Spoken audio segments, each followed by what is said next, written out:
नमस्कार, मैं हूं आपके साथ मयंक। देखिए, ईरान से एक बड़ी खबर आई है और खबर ये है जो सूत्रों के हवाले से आ रही है। खबर ये आ रही है कि रूस का एक बड़ा कार्गो प्लेन इस्फहान में लैंड किया है, ईरान के इस्फहान में लैंड किया है। अब देखिए, इस तरह की खबरें पिछले कुछ वक्त से लगातार आ रही हैं कि रशिया के जो कार्गो जेट्स हैं बड़े बड़े, वो धीरे करके ईरान में लैंड हो रहे हैं, तेहरान में लैंड हो रहे हैं। लेकिन ये खबर खास क्यों है? ये खबर खास इसलिए है कि सूत्रों के मुताबिक जो खबर है कि इस बार एक बड़ा रूस का कार्गो जेट इस्फहान में लैंड हुआ है, तेहरान में नहीं। समझने की कोशिश करिए, इस्फहान वो जगह है जहां पर ईरान का सबसे बड़ा न्यूक्लियर साइट है। इस्फहान, फोर्दो और नतांज, ये तीन जगह ऐसी थी जहां पे अमेरिका ने B-2 बॉम्बर्स से हमले किए थे ईरान की न्यूक्लियर साइट्स पर। इसके बाद अब ये खबर आई है कि रूस का एक कार्गो प्लेन बड़े ही मिस्टीरियस तरीके से ईरान में एंटर हुआ और उसके बाद उसने इस्फहान में लैंडिंग की है। अब ये बड़े सोचने की बात है, इस खबर ने, ये सोशल मीडिया में कई साइट्स पे इस तरह की खबरें हैं। अब ये अपने आप में एक बड़ा सवाल पैदा हो रहा है कि आखिर रूस का कार्गो जेट क्या सामान लेकर इस्फहान पहुंचा, उस जगह पर पहुंचा जहां ईरान का सबसे बड़ा न्यूक्लियर साइट है। देखिए, इस तरह की खबरें जो पहले आई उसमें मैं आपको बताऊं कि Russian IL-76 military aircraft reportedly landed in Tehran. ये खबर थी जुलाई की। जुलाई में जो खबर आई थी जंग के बाद, उसमें ये खबर में ये था कि रशिया ने एक बड़ा IL-76 मिलिट्री एयरक्राफ्ट है, सबसे बड़ा कार्गो मिलिट्री एयरक्राफ्ट है, इसने तेहरान में लैंडिंग की है। और उस समय ये खबरें आई थी कि रूस ने बड़ी मात्रा में जो है हथियार पहुंचाने शुरू कर दिए हैं ईरान को। उसके बाद देखिए, इसी समय इसी के आसपास एक और खबर आई थी। वो खबर आई थी कि चाइना के 3 बोइंग 747 कार्गो प्लेन्स जो हैं वो तेहरान में लैंड किए। ये दोनों पुरानी खबरें हैं, ये जुलाई के आसपास की दोनों खबरें हैं कि पहले रशिया का एक कार्गो आया, फिर उसके बाद चाइना के 3 कार्गो आए। लेकिन ये सब जो लैंडिंग हुई पहले, आप इस बात को समझिए, ये खबर इंपॉर्टेंट आज की क्यों है। ये जितने पुरानी लैंडिंग्स हुई, चाहे चाइना के कार्गो जेट्स की हो, चाहे रूस की हो, ये सब के सब तेहरान में उतरे, ईरान की राजधानी में उतरे। इस्फहान में कोई भी जेट, कभी कार्गो जेट किसी देश का नहीं उतरा। लेकिन ये पहला मौका है जब ये खबरें हैं कि रूस ने अपने सबसे बड़े कार्गो प्लेन को जो है वो इस्फहान पहुंचा, वो इस्फहान में लैंड करता है और उसके बाद वहां से टेक ऑफ कर गया। अब सवाल ये है कि इस्फहान में रूस ने क्या चीज़ सप्लाई करी ईरान को। देखिए, ये खबर इसलिए भी अहम है, मैंने कुछ समय पहले ये एक वीडियो बनाया था जिसमें मैंने ये बताया था कि एक मिसाइल टेस्ट होती है इस्फहान से। इस्फहान में कुछ समय पहले की, करीब 2 महीने पहले की बात है, ईरान ने एक मिसाइल टेस्ट किया इस्फहान में। जैसे ही ये मिसाइल टेस्ट हुआ, उसके बाद जितने डिफेंस लाइन हैं, डिफेंस एक्सपर्ट्स हैं, डिफेंस एजेंसीज जो ट्रैक करती हैं, उनके सबके कान खड़े हो गए।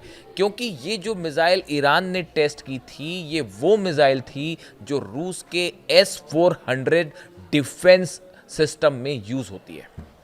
जब मिसाइल फायर होती है, देखिए, जब भी कोई मिसाइल फायर होती है तो उस मिसाइल के बारे में दुनिया भर की तमाम एजेंसीज जो हैं वो परखने में लग जाती हैं कि मिसाइल क्या थी, क्या टेक्नोलॉजी हो सकती है, किस रेंज की हो सकती है। तो जब इस्फहान में ईरान ने मिसाइल टेस्ट किया करीब 2 महीने पहले, तब तुरंत ये बात निकल के सामने आई कि भाई, ये जो मिसाइल फायर की गई थी, ये नॉर्मल कोई बैलिस्टिक मिसाइल नहीं थी। ये वो मिसाइल थी जो रूस के S-400 डिफेंस सिस्टम में तैनात की जाती है, और ये मिसाइल इस्फहान से फायर की गई। इसका मतलब ये निकाला गया कि क्या इस्फहान के आसपास रूस ने का दिया हुआ S-400 सिस्टम, देखिए इसमें कई दावे इस तरह के हो रहे हैं कि रूस ने जो है S-400 सिस्टम दे दिया है, और ये उसका पहला सबूत था जो ईरान ने टेस्ट फायर करा मिसाइल, और वो ये बताया गया कि वो S-400 की मिसाइल है। इस बात का सबूत था कि रूस ने जो है वो S-400 दे दिया है ईरान को। बात नंबर 1। और बात नंबर 2, ये भी बात सामने आई कि ईरान ने अपना मिसाइल डिफेंस सिस्टम जो है इस्फहान के आसपास तैनात भी कर दिया है, और उसीलिए उसको टेस्ट भी किया गया।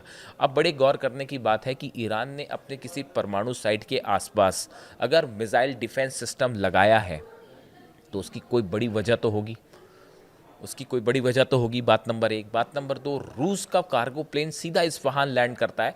देखिए, रूस और ईरान के बीच बड़े स्तर पर न्यूक्लियर कोऑपरेशन चल रहा है, और बताया गया, जैसी खबरें पिछले महीने थी, कि ईरान के करीब 30 न्यूक्लियर साइंटिस्ट, बड़े साइंटिस्ट जो हैं, उन्होंने रूस का दौरा किया और रूस के साइंटिस्ट के साथ उनकी बड़ी बैठक भी हुई, इस तरह की खबरें भी थी। और न्यूक्लियर प्रोग्राम को लेकर लगातार जो प्रेशर है ईरान का, उसी बीच में बड़ा ऐलान करते हुए पुतिन ने 2-3 बातें कही थी हाल ही में। एक तो 8 नए न्यूक्लियर रिएक्टर्स बनाने का ऐलान कर दिया रूस ने कि ईरान में हम 8 न्यूक्लियर रिएक्टर लगाएंगे। अमेरिका, इजराइल और यूरोप कह रहा है कि इनकी परमाणु एक्टिविटी पर बैन करिए ईरान की, और पुतिन ने वहाँ से कह दिया हम 8 न्यूक्लियर रिएक्टर्स अब और लगाने जा रहे हैं। बात नंबर 1, रूस खड़े हो गए ईरान के साथ मजबूती से न्यूक्लियर प्रोग्राम पे। मिलिट्रीली तो आप खड़े ही हैं साथ में। दूसरा जो बुशर प्लांट है, वो बुशर प्लांट जो है रूस की मदद से चलता है ईरान में, जो कि न्यूक्लियर प्लांट है, और वहाँ पे बड़ी संख्या में रशियन साइंटिस्ट भी मौजूद हैं। इसीलिए बुशर पर अमेरिका ने हमला करने की हिम्मत नहीं की। हमले कहाँ हुए? नतांस में हुए, फोर्दो में हुए, इस्फहान में हुए, लेकिन बुशर में हमले नहीं हुए, क्योंकि वहाँ पे रूस के साइंटिस्ट भी मौजूद हैं, और वहाँ हमला होता तो रूस वर्सेस अमेरिका सीधा जंग हो सकती थी, इसलिए वहाँ हमले नहीं हुए। अब देखिए, ये जो कार्गो जेट पहुंचा है, इसके बारे में 2-3 कयास लगाए जा रहे हैं। पहला कयास तो ये लगाया जा रहा है कि जो ईरान और बड़ा समझौता ईरान और रूस के बीच न्यूक्लियर प्रोग्राम रिएक्टर्स को लेकर हुआ है, क्या रूस ने कुछ ऐसा सामान पहुंचाया है ईरान जो कि इस न्यूक्लियर प्रोजेक्ट से रिलेटेड है? कई बार ये कहा जाता है, सेंट्रीफ्यूजेस एक मशीन होती है जो कि न्यूक्लियर एनरिचमेंट के लिए बड़ी ज़रूरी होती है, और एटम बम बनाने में भी सबसे इम्पॉर्टेंट पार्ट होता है। अगर मैं सरल शब्दों में कहूँ, हम टेक्निकलिटी में नहीं जा रहे, तो वो सेंट्रीफ्यूजेस प्रोवाइड करने में ईरान को क्या कोई मदद मिल रही है रूस की तरफ से? ये एक बड़ा सवाल है। इसके अलावा देखिए, बड़े सारे कंपोनेंट ऐसे हैं इस वाहन में जो कि हमले में तबाह हुए, डिस्ट्रॉय हुए। जब हमले हुए B-2 बॉम्बर से, तो उस परमाणु साइट को नुकसान पहुंचा, कई सारी चीज़ें वहाँ पे जो है क्षतिग्रस्त हुई। हालांकि ये बताया जाता है कि ईरान का जो एनरिच यूरेनियम है वो कहाँ है, वो कोई नहीं जानता। वो बड़ी साधारण सी बात है कि वो सेफ़ है, सुरक्षित है।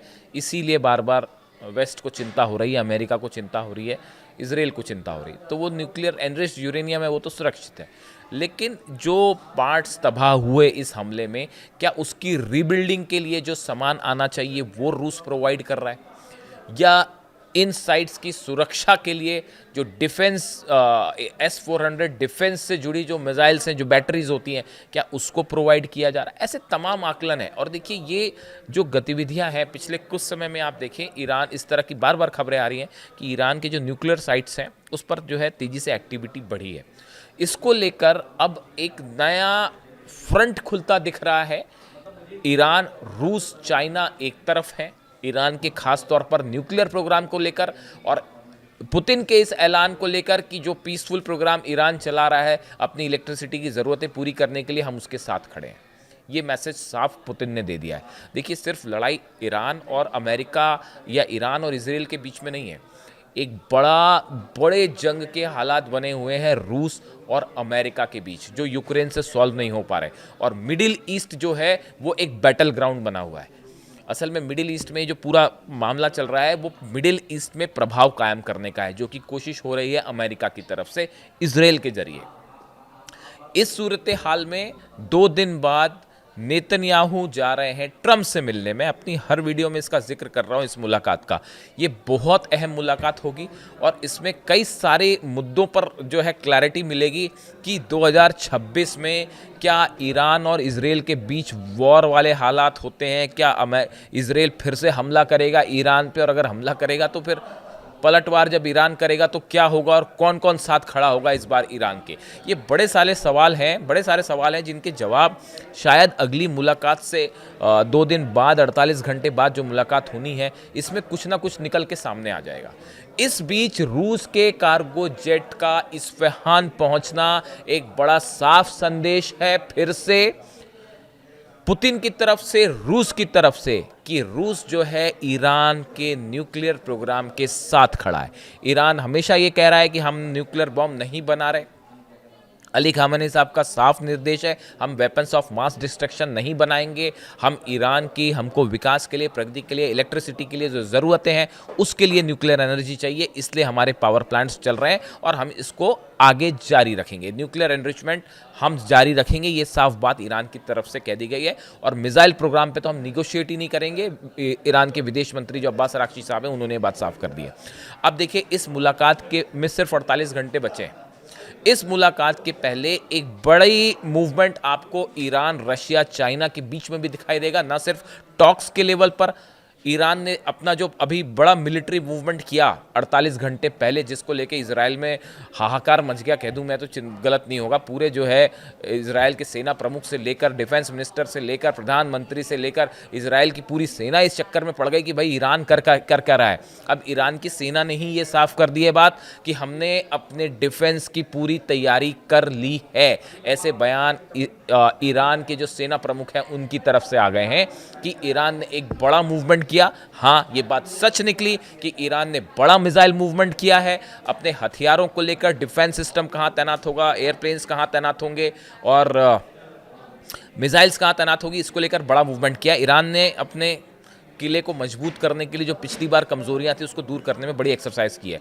और ये मान के चल रहे हैं ईरान के डिफेंस एक्सपर्ट्स, जो ईरान की खबरें वो ये मान के चल रही हैं कि इस ट्रंप और नेतन्याहू की मुलाकात के बाद कुछ भी हो सकता है। कोई भी जो है हालात कभी भी बिगड़ सकते हैं, कभी भी कुछ भी हो सकता है। इसके लिए ईरान पूरी तरह से तैयार है। और इस बीच सूत्रों के हवाले से, आई से इट अगेन, सोर्सेज से ये खबर है, इसके बारे में रूस ने अभी कुछ नहीं कहा, ईरान ने कुछ नहीं कहा। सोर्सेज से इस तरह से खबरें आई हैं कि एक बड़ा कार्गो जेट रूस का इस्फहान पहुंचा है। ये एक प्रकार से एक अहम खबर हो जाती है ईरान के न्यूक्लियर प्रोग्राम को लेकर। अब इससे जुड़ा जो भी अपडेट होगा हम आप तक पहुंचाएंगे और हमारी खास नज़र रहेगी ट्रंप और नेतन्याहू की मुलाकात पर। इससे जुड़ा जो भी अपडेट होगा आप तक पहुंचाएंगे। Thank you so much.